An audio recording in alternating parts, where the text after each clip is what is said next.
Ladies and gentlemen, detectives, we have a very special person taking the stand right now.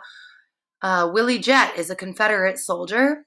He was seen with John Wilkes Booth, and here we have the transcript from court. Prosecutor. Did you encounter David Harold and John Wilkes Booth on April 24th? Yes, I did, but I did not know this at that time. We were having a substantial wait on a ferry to take us across to the Rappahannock River. Uh-huh. Did you know these two men were involved in the assassination of the president? No, I did not. Can you describe your encounter with the two men as you waited for the ferry? The two men claimed they were Confederate soldiers and that their names were David E. and James William Boyd. I found this odd since they had the same last name but did not mention being brothers. Eventually, I heard their real names. Oh, what did they say? It was Mr. Harold first. He said his name was David. When did you hear John Wilkes Booth's real name? It was very strange, and my memory is kind of fuzzy because I was so taken aback by what I had heard. It was almost like Mr. Harold was bragging. I did not ask, and he had no reason to tell me this, but he openly told me, "We are the assassinators of the president. Yonder is the assassin, John Wilkes Booth."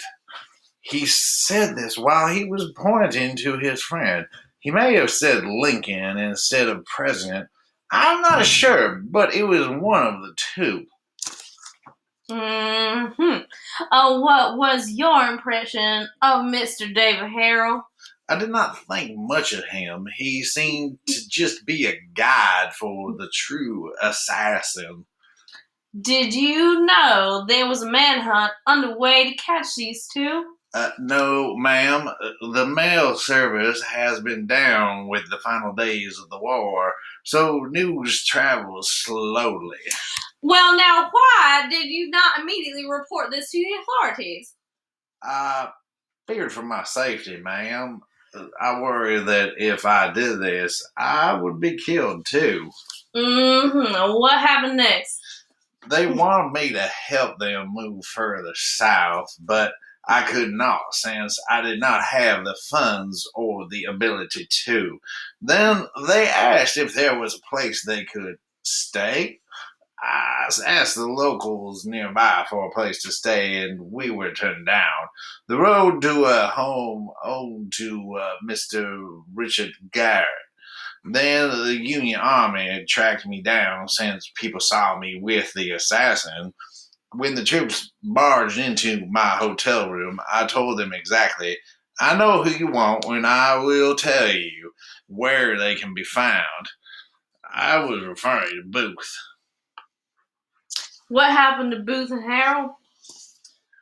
They were staying in a barn at the Garrett's farm. Harold surrendered, but authorities lit the barn on fire just to try to get Booth to give up. I think Booth drew his gun, but was shot first by a soldier. I'm pretty sure he died right there and then. Hooey! All right, detectives. Well, that wraps up the trial of Mr. Jett, the Confederate soldier who claims to have seen the assassinator of Mr. President Lincoln. Please go through that again and answer these following questions to help us figure out, was Mr. Jett connected to the assassination of President Lincoln?